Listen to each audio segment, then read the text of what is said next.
ఉద్యోగ ఉపాధ్యాయ పెన్షనర్లు ఎదుర్కొంటున్న సమస్యలను పెండింగ్ డిమాండ్లను ప్రభుత్వం వెంటనే పరిష్కరించాలని ఆదిలాబాద్ జిల్లాలో ఉద్యోగ జేఏసీ ఆధ్వర్యంలో కలెక్టరేట్ ఎదుట మహాధర్నా చేశారు. ఈ పట్టణంలో భారీ ర్యాలీ నిర్వహించారు. అనంతరం కలెక్టరేట్ ఎదుట నిరసన తెలియజేశారు. రెండవ పీఆర్సీని వెంటనే అమలు చేయాలని, పెండింగ్ లో ఉన్న 6 విడతల డిఏ డిఎన్ ను విడుదల చేయాలన్నారు జేఏసీ నాయకులు. ఇక సిబిఎస్ ను రద్దు చేసి ఓపీఎస్ విధానాన్ని పునరుద్ధరించాలన్నారు. నూతన ఈహెచ్ఎస్ ను సమర్థవంతంగా అమలు చేయాలి అన్నారు.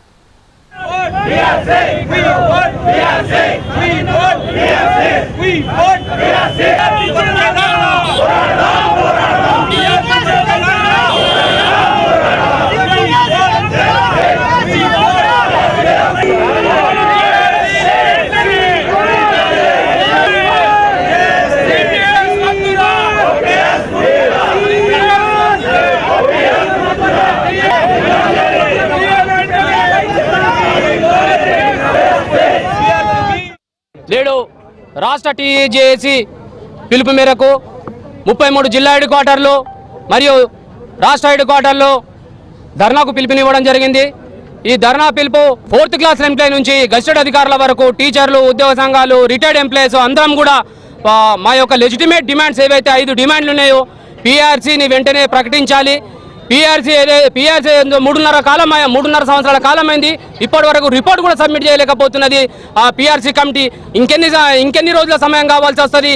తర్వాత డిఏలు ఏవైతుందో 2014 నుంచి డిఏలు పెండింగ్ ఉన్నాయి. ఈ ప్రభుత్వం వచ్చి 2024 జనవరి, 2024 జూలై, 2025 జనవరి, 2025 జూలై, 2026 జనవరి, 2026 జూలై మొత్తం 6 డిఏలు ఇప్పటి వరకు దేశంలో ఏ రాష్ట్రంలో కూడా 6 డిఏలు పెండింగ్ ఉన్న ఏకైక రాష్ట్రం తెలంగాణ రాష్ట్రం.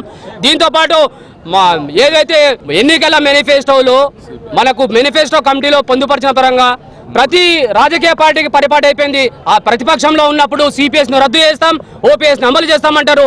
3 సంవత్సరాల కాలమైంది, దాన్ని ఊసే ఎత్తుతలేరు. అసలు ఓపీఎస్ మీ యొక్క హామీని నిలిచే సిపిఎస్ ఉద్యోగులంతా మీ వెంట నిలిచి ప్రభుత్వాన్ని తీసుకురావడంలో కీలక పాత్ర వహించింది ఈ ఉద్యోగులు, ఈ రిటైర్డ్ ఉద్యోగులు మాత్రమే అన్నది మర్చిపోకూడదు. దీని తర్వాత ఏదైతే పెండింగ్ బిల్స్ ఉన్నాయో 10,000 కోట్లు, సుమారుగా 10,000 కోట్ల పెండింగ్ బిల్స్ ఉన్నాయి. ఈ 10,000 కోట్ల పెండింగ్ బిల్స్ ప్రతి నెల 2,000 కోట్లు రిలీజ్ చేస్తామని చెప్పి స్వయాన ముఖ్యమంత్రి గారు హామీ ఇచ్చారు, ఉప ముఖ్యమంత్రి గారు హామీ ఇచ్చారు. మా కేంద్ర కమిటీ ఇప్పటి వరకు 6 దఫాలుగా చర్చలు చేయడం జరిగింది. ఇంకెన్ని సంవత్సరాలు చర్చలు చేస్తాం? కొత్తగా వచ్చింది ప్రభుత్వం అని దాదాపు సంవత్సరం, 2 సంవత్సరాలు, 3 సంవత్సరాలు కూడా వేచి చూడడం జరిగింది. ఇక వేచి చూసే కాలం ముగిసిపోయింది. పోరాటమే శరణ్యం అని చెప్పేసి ఈ రోజు నిరసన కార్యక్రమానికి ఇది తొలి మెట్టు. నిరసన పోరాటం కొనసాగుతూనే ఉంటుంది. దీని తర్వాత చలో హైదరాబాద్ కూడా ఉన్నది. కనుక ఈ న్యాయమైన డిమాండ్లు సాధించే వరకు టీజేఏసీ ఆధ్వర్యంలో అన్ని సంఘాలు పోరాడతాయని